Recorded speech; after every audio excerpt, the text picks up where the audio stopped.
Hey, I'm Chris. I'm a person. Nice to meet you. I'm here today to show you how to make sourdough cinnamon rolls as well as cosplay as Brad from the Bon Appetit kitchen. Today we're making sourdough cinnamon rolls, and the link is in the description below for the formula. That formula you can access via my Patreon. All subscriptions and anything from that Patreon is going to be donated to the Queer and Trans Therapists of Color Network. They're a phenomenal justice organization that makes mental health accessible to queer and trans people of color. This process is going to be broken into 3 parts: the dough, the filling, and the frosting. You'll be able to follow along as I dub those over. So here I'm making the tangjang. The tangjang is like a roux, but it's made with water and flour instead of fat and flour, and forgive me if I'm mispronouncing it. But you're going to mix the water and the flour in a pot. Those quantities are 12 grams of bread flour and 30 grams of water. You're going to mix your flour and your water together all nice until it's thick. The tangjang is really great at keeping your bread from going stale, as well as creating that soft squishiness as a result of hydration. So to this hot tangjang, you're going to add 47 grams of cold milk. This is going to cool it down a little bit, as well as 30 grams of honey, and mix it all up to combine. Next, we're going to add half an egg. And how do you make half an egg? Well, an egg weighs 50 grams, so 25 grams of egg should do. Mix it all up. Now we're going to add some ripe starter, and we're going to do a float test to make sure it's ready to go. So if it floats, your yeast have produced enough gas for them to be alive. So we're going to add 100 grams of starter to this. Mix, mix, mix, mix, mix, mix.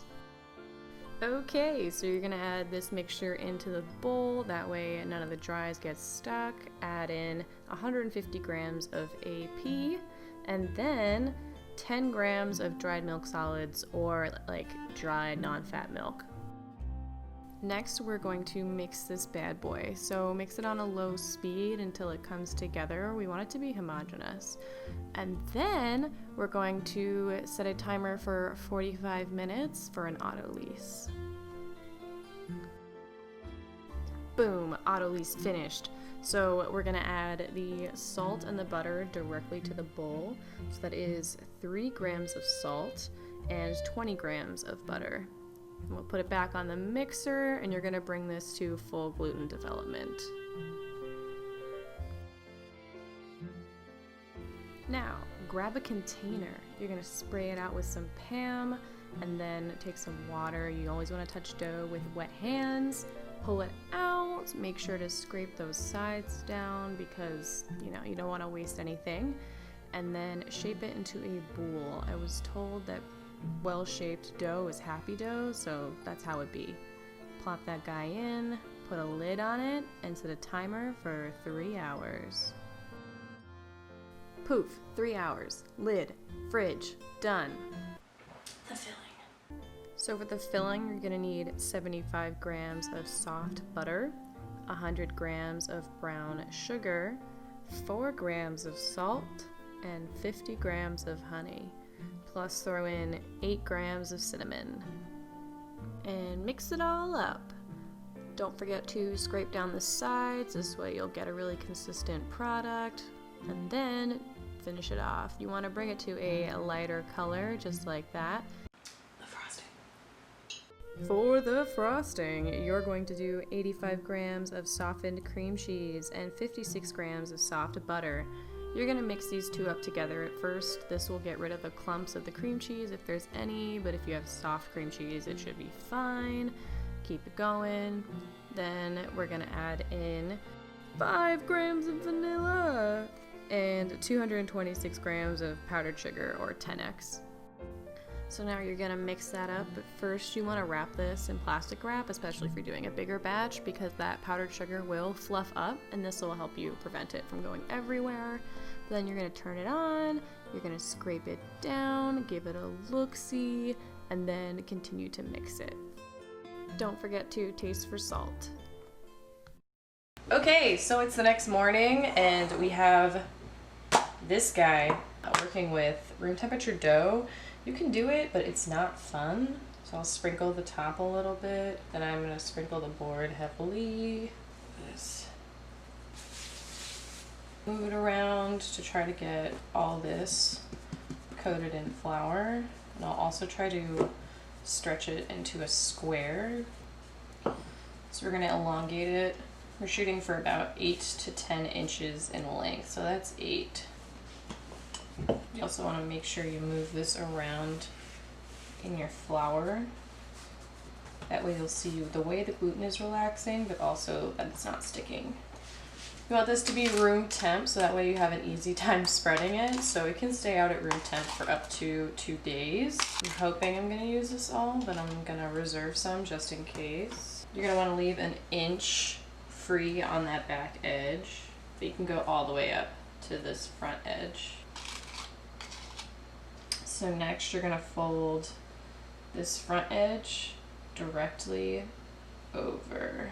And then in order to get that cinnamon roll shape, you're going to want it to roll really, really tight. So you're going to kind of like pull it and tuck it into itself.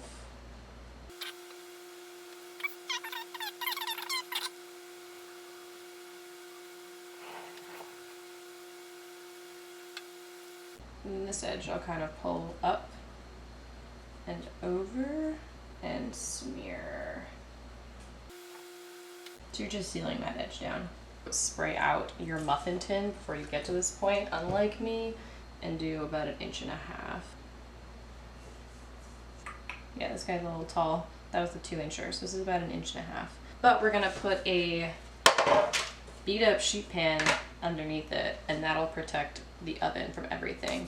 Next we're going to cover these and we'll let them proof for about 2 hours.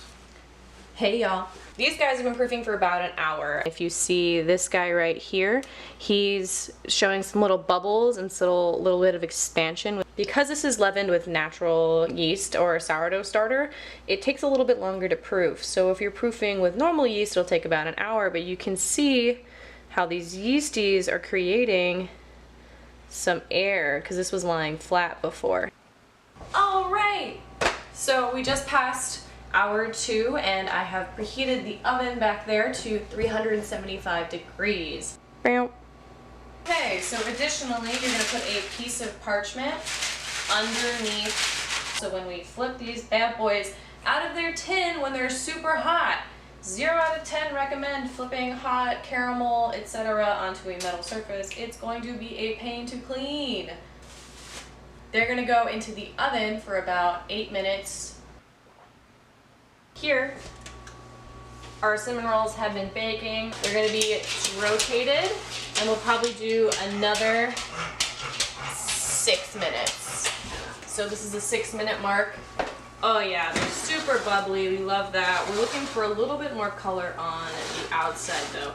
So I'm gonna pop those in, do another 2 minutes. Okay, so our 2-minute timer went off. Flip these over. Hey!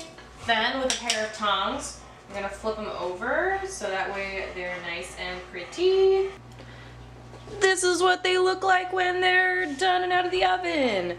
We're gonna let them cool for maybe about 30 minutes. When we dip them, we want them to be room temperature so that way the icing doesn't fall off. So the next step involves microwaving your icing 45 seconds, but I recommend every 10 seconds. You want it to be decently liquidy, like this, because we're gonna dunk them like donuts. You dunk it, you kind of wiggle it around to make sure it gets in the crevices. You can do a further wiggle. Then I kind of do a little twist as you go up because you want to catch that dollop. Alright guys, that's it. That's sourdough cinnamon rolls. Everything from the Patreon goes to support the National Queer and Trans Therapists of Color Network. Really hope you choose to support them. I hope you like this video. I'll probably hopefully be uploading once a month. The last time I was a little optimistic, but yeah, sourdough cinnamon rolls. Enjoy!